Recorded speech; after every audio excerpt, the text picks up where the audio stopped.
Harbour Bridge, Melbourne's tram system, the Australian flag, our unofficial national anthem, Waltzing Matilda, and the design of Australia's capital city.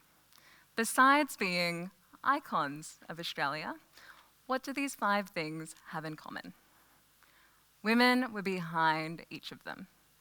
Yet, despite shaping our country in significant and quite tangible ways, less than 4% of statues in Australia are of women. And if I asked you to name just one of these women, let alone all 5, my guess is that most of you would probably struggle.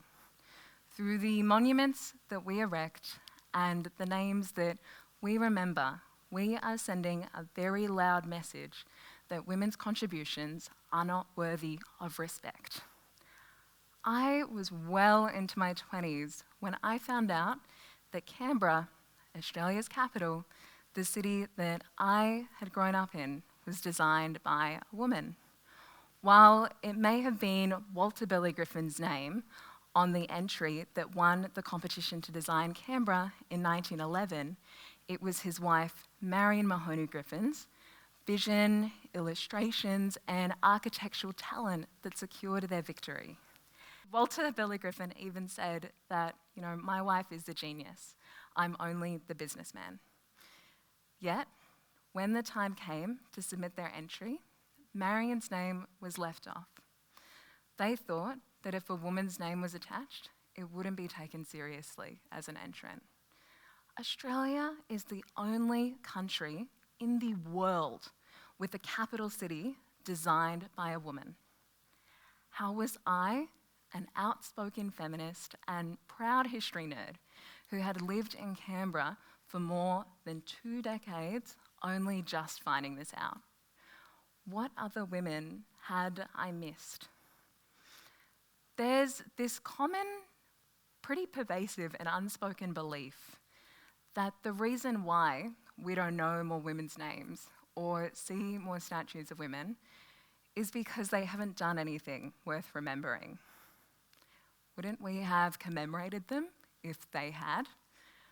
Surely we wouldn't just write women out of history. Surely. History is not a neutral record of events. It is a narrative shaped by those in power. And if you think of the past as what has happened, then history is the stories that we choose to tell about it. And by not including women in that story, you are not only getting a partial view of the past, but you are saying to women, both then and now, that your contributions don't matter. You could do something as significant as being the project manager on the Sydney Harbour Bridge, and you won't be remembered.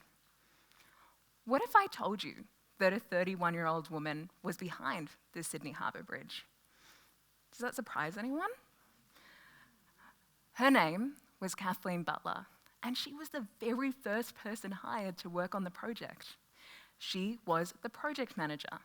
She was responsible for leading the international tender process, for managing all of the contracts, for liaising with the government, this was, by the way, despite having no formal training as an engineer, she was also responsible for overseeing all of the technical plans and for leading countless site visits with project engineers.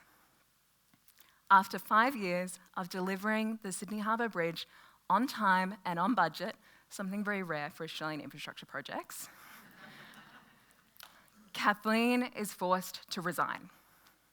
Why? She got married.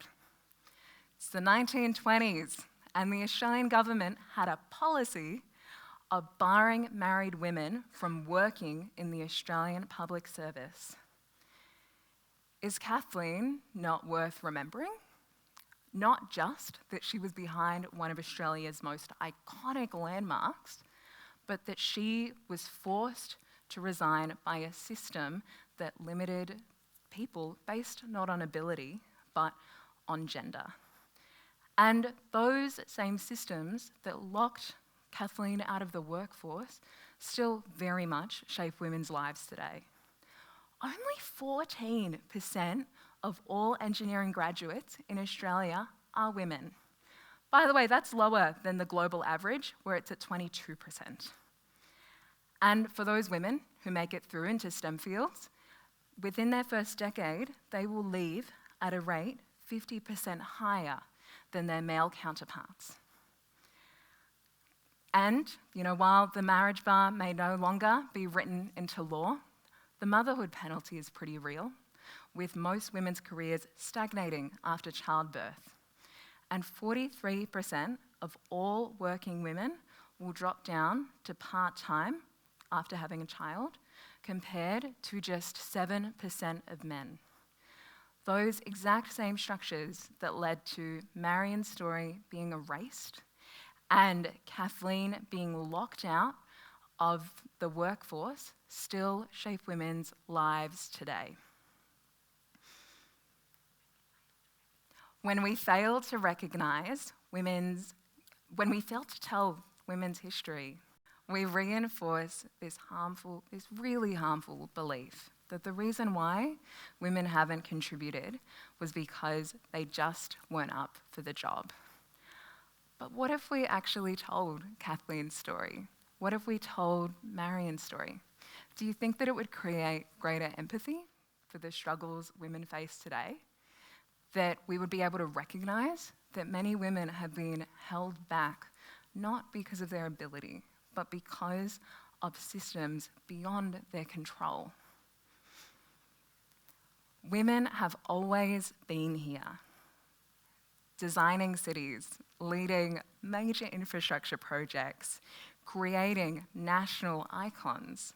Yet, through centuries of selective storytelling, their contributions have been systematically erased. And this erasure has some pretty real consequences. The gender pay gap, the lack of women in leadership, and even violence against women all stem from a fundamental lack of respect for women. A statue is so much more than a statue. And a street name, it's so much more than a street name. These are powerful symbols that shape our understanding of who belongs in positions of power and who is worthy of respect. Our public places are a direct reflection on the inequalities that persist in society today. How are we ever going to close the gender pay gap or see more women in positions of leadership or reduce violence against women if we can't even respect them enough to include them in our history? So, in 2021, I started running a weekly walking tour. I was honestly just so fed up and frustrated by the amount of women who had been relegated to the past that I felt like I had no choice but to do something. To be honest with you, and I don't tell many people this, I didn't think anyone would come. I thought that it would maybe be me and one other person, and we'd be going on these very nerdy dates where I had all the power. But within 3 years, one guide turned into 6, one weekly tour turned into 7, and we took thousands of people on a tour. We were reclaiming our city. We were reclaiming Canberra's history by including women in it. This was commemorative justice in action. Commemorative justice is this act of correcting a historical record that has excluded people's voices and contributions. It is about adding women back in because they have been erased. It is an act of justice. It is about doing this through the books you read, but also through the streets you walk down and the names they have, the monuments you see. And perhaps most importantly, it's about doing this through public memory. The stories that we choose to remember and the stories that we choose to tell. I remember the very first time that I heard the story of Fanny Finch. She was the very first known woman to vote in Australia. She voted in 1856, which is almost half a century before women gained the right to vote at a federal level. She is the most unlikely candidate to hold this title. Fanny was a single mum of 4, having left an abusive husband and completely restarted her life in a new state. She was not someone who was born into privilege or money. She was an orphan and had to work her entire life to support herself. She ran a pub, so she was a small business owner. And perhaps most significantly for me, she was a woman of colour. She was of African British heritage. The whole reason she voted in the first place was because this really corrupt and quite dodgy bloke was running in the upcoming local election, and Fanny found out about this and was like, no. So she did what many frustrated women do, and she actually went and looked at the law and the rules, and it said that if you bore a miner's licence or paid your rates, you could vote, a person's. And through this loophole in the law that assumed that women like Fanny, women who ran their own businesses and were not married, Fanny Finch wrote herself into history as the very first woman in this country to vote. And I remember the first time I heard this story, I felt seen. You know, this was the first time that I had seen someone like me in Australian history.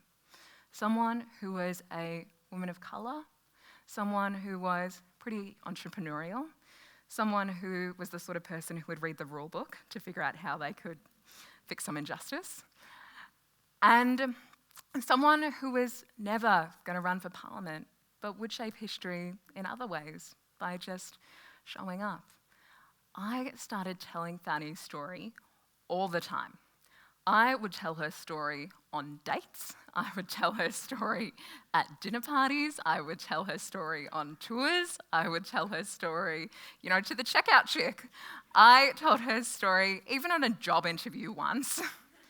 It was my way of quietly and quite subtly challenging how people thought about our country's history, about our national identity, and you know what, about me as well. You don't need to remember a whole tour's worth of content to have an impact. You just need to pick one story.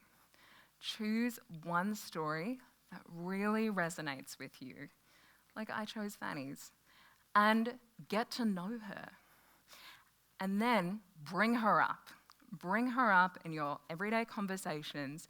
Bring her up in your workplace. Bring her up in classrooms. Mention her when it's relevant. Mention her when it's not. Trust me, I've done this a lot. No one will ever get mad at you for sharing a great story. And in fact, they'll probably thank you for it.